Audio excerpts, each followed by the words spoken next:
Good afternoon. Happy St. Patrick's Day to everybody. Not the best of circumstances of St. Patrick's Day that we've experienced, but I would encourage people to try to find a way to enjoy this day, but do it at your homes. We need to be practicing the distancing ourselves from people.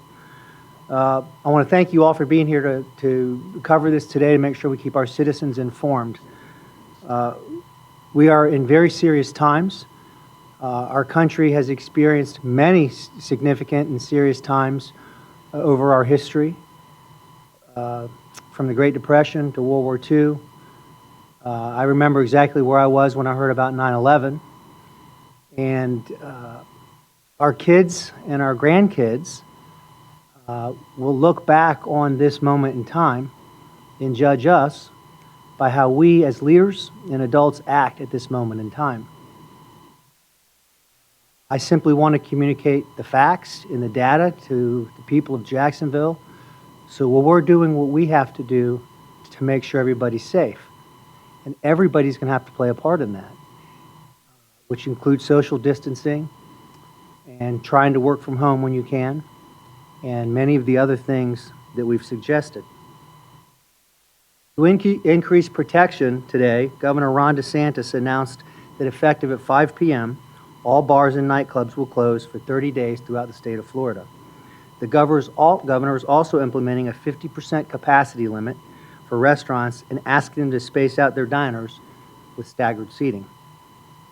In addition, the governor has ordered those groups at public beaches contain no more than 10 people and that they distance themselves from other parties by at least 6 feet.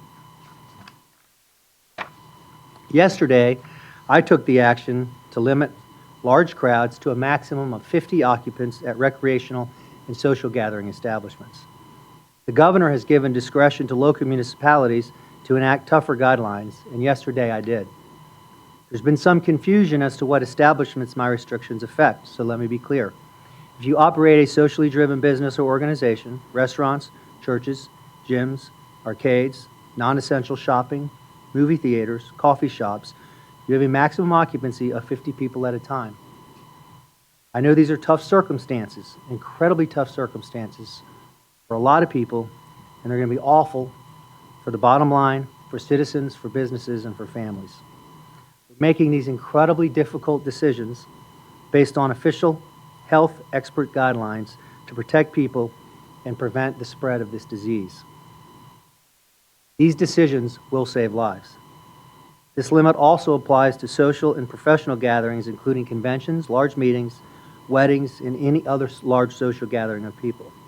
We ask that you please reduce the number of attendees or reschedule or cancel your event. We know this is incredibly painful, incredibly disruptive, economic disaster for many. We have to put the people of our city and their lives first.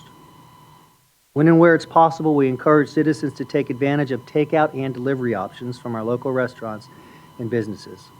My team is continuing to work with state, federal, and other partners on resources for those who need assistance. Today, I'm also asking residential and commercial landlords to please halt all evictions during this crisis. Many in our community are going to be economically impacted by this crisis. We need to be patient, show compassion, and work with tenants to prevent future hardship. As I mentioned in my opening remarks, our kids are watching. This is a time we must all come together and be that idea that is one city, one Jacksonville. Our teams are currently working with federal partners to implement testing location at TIA Bank Field. In addition, we're working on a city-sponsored drive-through testing location that we're planning to have operational by the end of the week. So that will be 2 additional testing sites. We'll have more information on these future updates as details are available. However, I can tell you today that when the city-sponsored location is implemented, it will require a process of making an appointment before you go to the testing location. The appointments will be facilitated online or phone-based apps, and it will only be for Duval County residents. But again, more specific details will be rolled out in the days ahead. As a reminder, while Duval County Public Schools are out this week, meals are being provided for school-aged children. They can be picked up at any traditional public school weekdays between 11 and 1. Students must be present to receive the lunch and the snack. Regarding our homeless populations and services, my administration has been working with community partners to align and coordinate efforts to respond to the unique needs of some of the most vulnerable citizens. We are working with local partners to coordinate additional resources such as meals, hotel stays, and medications. Our homeless shelters are well trained to manage infectious disease containment and are working with the Department of Health to guide responses on specific cases. All shelters are implementing safety precautions such as social distancing and reverse isolation in a shelter setting. The shelters are working collaboratively to align resources and ensure coordinated intake is inclusive of the monitoring of the ongoing health of their clients. We encourage local hotels and motels to be flexible with their current residential guests who may be experiencing an unplanned hardship in order to prevent an increase in demand on local shelters.